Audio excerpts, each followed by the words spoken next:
Welcome back, guys. In this week's video, I'm going to show you guys how to build your own car first aid kit.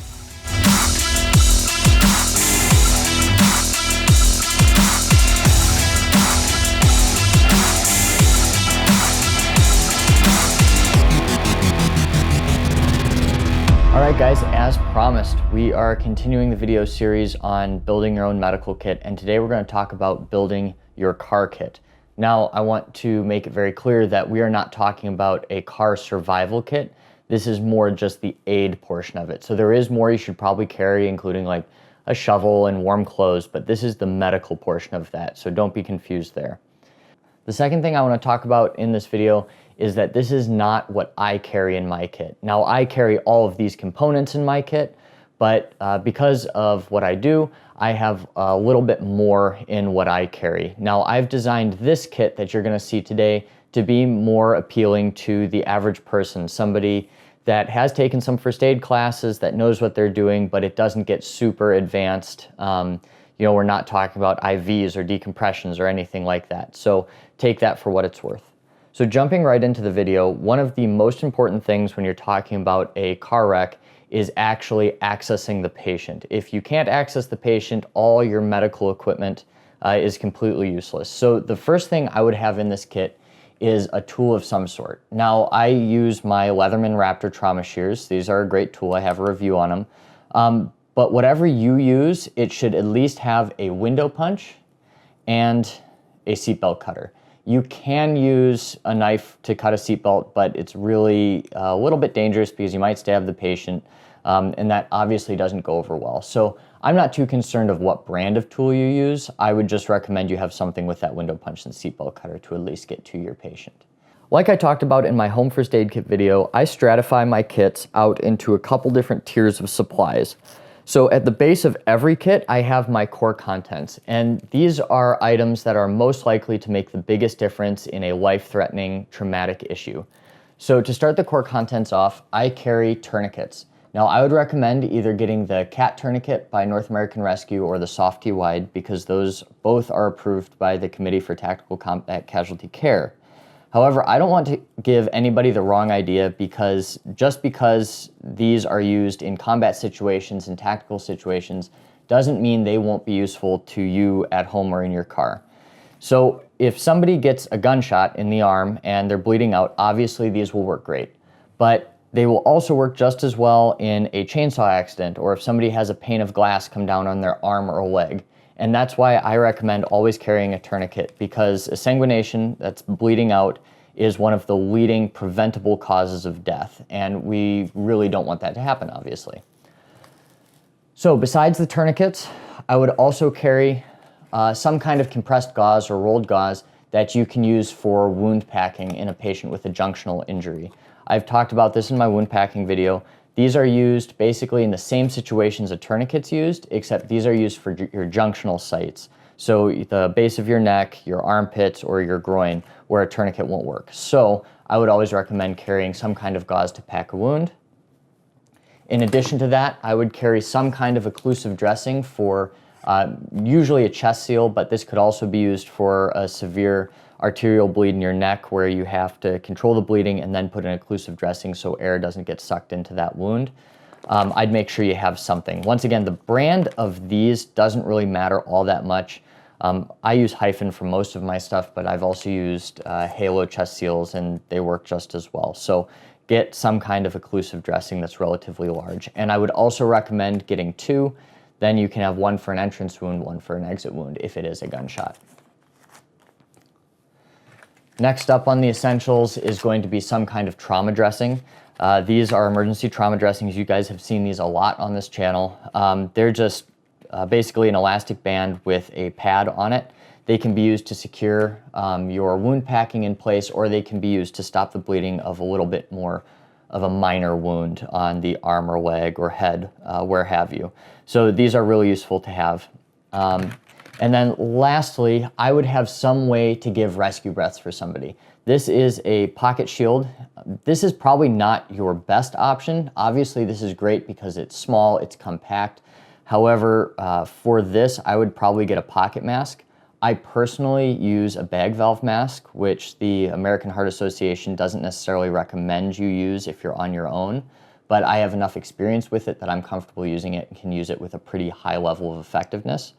But if you're just a layperson, I'd at least get a face shield for CPR, even though respirations aren't really used in civilian CPR in a lot of different settings anymore. And I'm going to do a video on that coming up here shortly. But this would also be good if somebody's overdosed or has a severe head injury and they've gone into respiratory arrest and you need to breathe for them. This is a good thing to have. This is the core essentials of the kit. So whatever kit you build, I would have a minimum of these supplies. Now, you can kind of play with the numbers. If you don't feel like you need 2 tourniquets, you could potentially have 1. You wouldn't necessarily need 2 ETDs and so on and so forth. But these are kind of what I would carry in my car as far as amounts of each supply. So moving along. All right, the next section is what I would classify as a little bit less emergent. These are issues that might not be necessarily life-threatening, but are severe that you do need to address. So to start that off, I would say make sure, especially in your car, that you have some kind of survival wrap or survival blanket. I've said this a lot, hypothermia kills in trauma, so you need to make sure that you keep your patient warm. If there's a car wreck, you know, sometimes you can't move somebody necessarily to your car, so the next best thing would be covering them up. In addition to this, I would probably carry a blanket because on its own, this isn't really going to provide much insulation. So if you can put a blanket on them, then put the survival wrap on them, would be what I would recommend personally. So this is really important. Coming down that list, I would carry some kind of splint. I carry SAM splints almost exclusively for my splints just because these are really pliable. They can be rolled up and stored in a variety of different ways. They last for a long time and they're relatively cheap. They can also be used for a variety of different issues, and it kind of gives you a diagram here of different ways you can splint. So this is really good to have. You know, if somebody has an orthopedic injury, you can splint that for them. That'll reduce pain and it will reduce the healing time, actually. In conjunction with any kind of splint, you should probably have something to sling and swath that injury, and that's just going to support it and hold it up. These are actually kind of cool. These are triangular bandages or cravats that I got from North American Rescue, and I'm pretty sure this is a new product. But these are both cravats, and they're also double as burn dressings. So if you do have somebody with severe burn, you can put this over the wound. They're non-adherent, so it's not going to stick in the wound.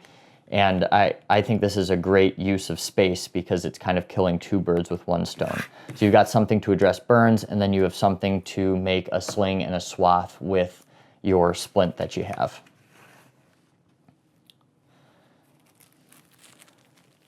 I would also carry some kind of cling wrap or some kind of wrap to secure your splint in place. You obviously have to wrap that around the arm or it's not going to stay. This will also double as a pressure bandage if you need it to, and can solve a bunch of different problems for you. I would recommend carrying some kind of saline. This will be great for flushing out a wound or flushing out an eye if somebody has something in it. Just a good thing to have. And then with that, I would also carry some kind of eye shield that you can put over somebody's eye. You can wrap it up with something like this and keep that eye from getting further injured and possibly help them with their pain and discomfort of that. And then the last thing in this section would be some kind of tape. Once again, I don't really care what you use. This is a medical tape that I have. Duct tape works great.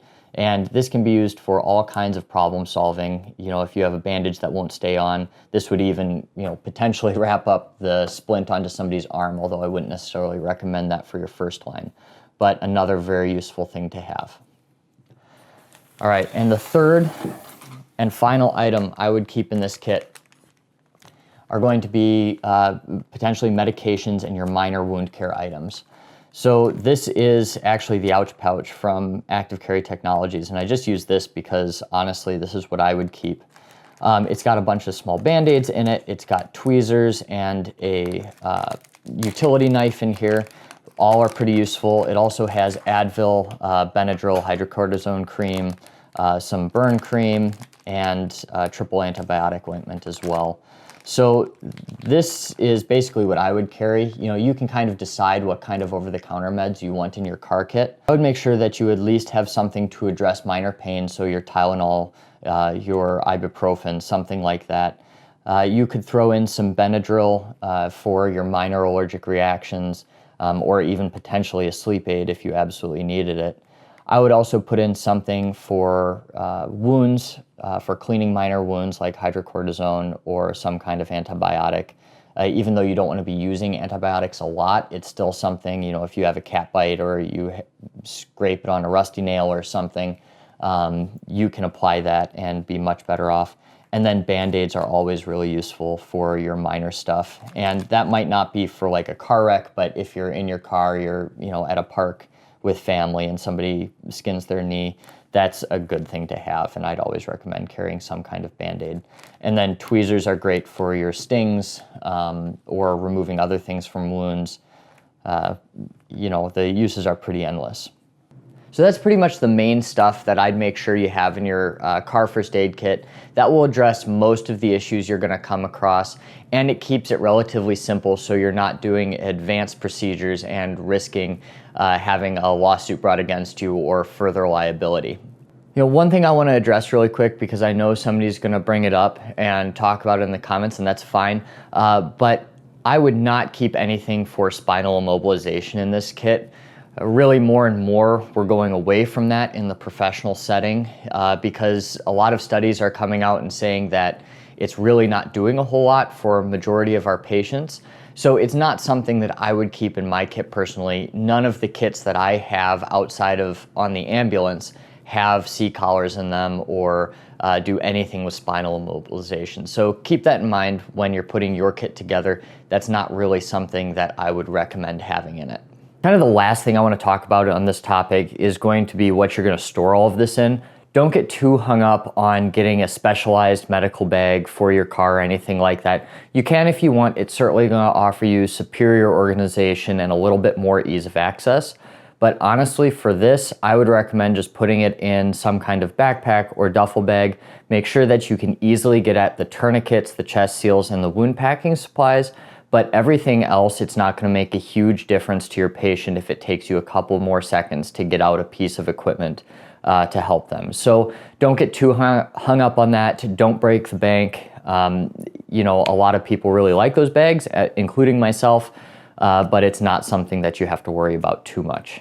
So that's pretty much all I have for this video. If you think I forgot anything in the kit, please leave them in the comments down below.